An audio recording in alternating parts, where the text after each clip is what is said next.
حکومت کی ذمہ داریاں بڑھ جاتی ہیں، لیکن اندرونی اور بیرونی سازشوں اور مسائل میں گھری حکومت کس طرح عوام کے مسائل حل کرے گی، یہ سوال ہر پاکستانی کے ذہن میں گونج رہا ہے۔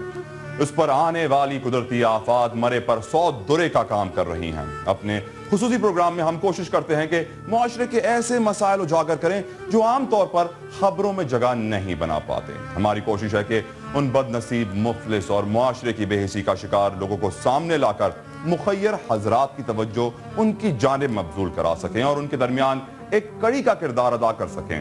آپ بھی اپنی رائے ہمارے پروگرام میں شامل کر سکتے ہیں، ہمیں کال کر سکتے ہیں 0213-227-0829۔ ایک بار پھر سن لیجئے 0213-227-0829۔ ہم آپ کی کالز کے منتظر ہیں۔ پروگرام کا آغاز کرتے ہیں اور سب سے پہلے نظر ڈالتے ہیں سما سہارا ہیڈ لائنز پر۔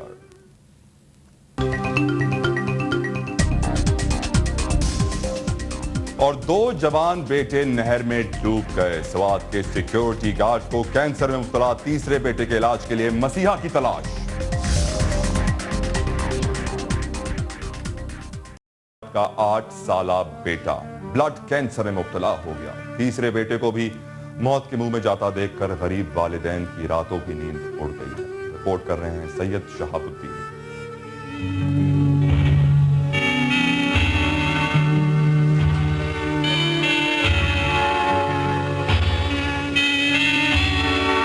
یہ سید نواب صرف نام کا نواب ہے۔ فوج سے ریٹائر ہوا تو 7000 ماہانہ پر سیکیورٹی گارڈ کی ملازمت اختیار کر لی۔ مئی 2009 میں سوات میں آپریشن شروع ہوا تو دیگر لوگوں کی طرح اس کا خاندان بھی مردان چلا گیا۔ کچھ دنوں بعد 26 مئی کو 2 جوان بیٹے 16 سالہ بہرام خان اور 14 سالہ سلمان خان نہر میں نہاتے ہوئے ڈوب کر جاں بحق ہو گئے۔ سوات واپس آئے تو بیٹوں کی جدائی کا غم ابھی تازہ تھا۔ پھر تیسری جماعت میں پڑھنے والا 8 برس کا بیٹا عجب خان بلڈ کینسر میں مبتلا ہو گیا۔ غربت کی وجہ سے 2 وقت کی روٹی مشکل سے چل رہی ہے، ایسے میں دوائی کہاں سے آئیں؟ میں بہت بیمار ہوں، درد اور کمزوری کے باعث چل پھر نہیں سکتا، اسکول جانے سے بھی قاصر ہوں، حکومت سے علاج کی درخواست کرتا ہوں۔ والدین بچوں کے لیے ہر وقت پریشان رہتے ہیں۔ ماں ہر وقت ہاتھ اٹھائے دعائیں کرتی ہے کہ کاش کوئی مسیحا مل جائے۔ سب صدر صاحب کو درخواست دیا، آرمی کو بھی درخواست دیا، ایسا ادارہ نہیں ہے جو میں نے درخواست نہیں کی ہے۔ وزیر اعلیٰ کو بھی دیا صبح سرات، پھر بھی مجھے جو ہے نا کسی نے بھی امداد نہیں کی۔ میرے پھول جیسے بیٹے کو یہ بھی خبر نہیں کہ اس کو کتنی خطرناک بیماری لاحق ہے۔ 2 بیٹے ڈوب کر جاں بحق ہوئے، اب اس بیٹے کی زندگی بھی خطرے میں ہے۔ خدارا میرے بیٹے کا علاج کرایا جائے۔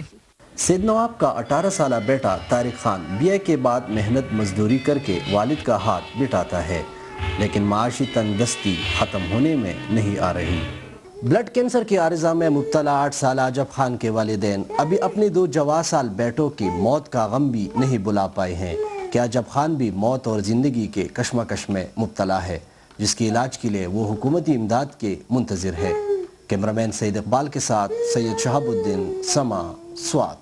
والدین کی زندگی اپنی اولاد کے گرد گھومتی ہے، اور اگر اولاد بیمار ہو جائے تو یقیناً والدین کی زندگی بھی کا سارا مقصد ختم ہو جاتا ہے۔ اس وقت ہمارے ساتھ سید نواب کے بیٹے کے علاج معالجے کے حوالے سے بات کرنے کے لیے ANP کے صوبائی وزیر جنگلات واجد علی خان صاحب ٹیلی فون لائن پر موجود ہیں۔ واجد صاحب، عوامی نمائندے کی حیثیت سے آپ سید نواب کے بیٹے کی مدد کے لیے کچھ اعلان کرنا پسند کریں گے؟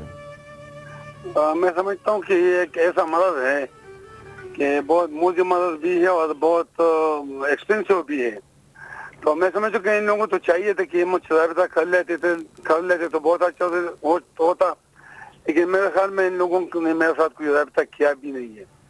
لیکن مجھ سے جو میں اپنے طور پہ ذاتی طور پہ جو کچھ کر سکتا ہوں میں ان کے لیے کروں گا بھی، اور حکومتی سطح پہ بھی جو مجھ سے ہو سکتا ہے انشاءاللہ میں اس کے لیے کروں گا بھی، لیکن کم از کم یہ مجھ سے رابطہ کرے کہ میں ان کے کیس کو بھی سمجھ سکوں، اور یہ جہاں بھی کہیں ہے۔ واجد صاحب، مجھے بڑا درد ہوتا ہے جب کوئی حکومتی نمائندہ کہتا ہے کہ یہ غریب، معذور، ایسے لوگ جو موت کے دہانے پر ہے وہ ہم سے رابطہ ہے۔ سر، آپ عوامی نمائندے ہیں، سر آپ کو ان کے پاس چل کے جانا چاہیے۔ جب مجھے پتہ ہی نہیں کہ یہ کہاں ہے، سر ہم ساری انفارمیشن آپ کے ساتھ شیئر کریں گے، ہمارا نمائندہ آپ تک آئے گا۔ آپ میرے ساتھ شیئر کر، میں ضرور جاؤں گا، لیکن مطلب یہ نہیں ہے۔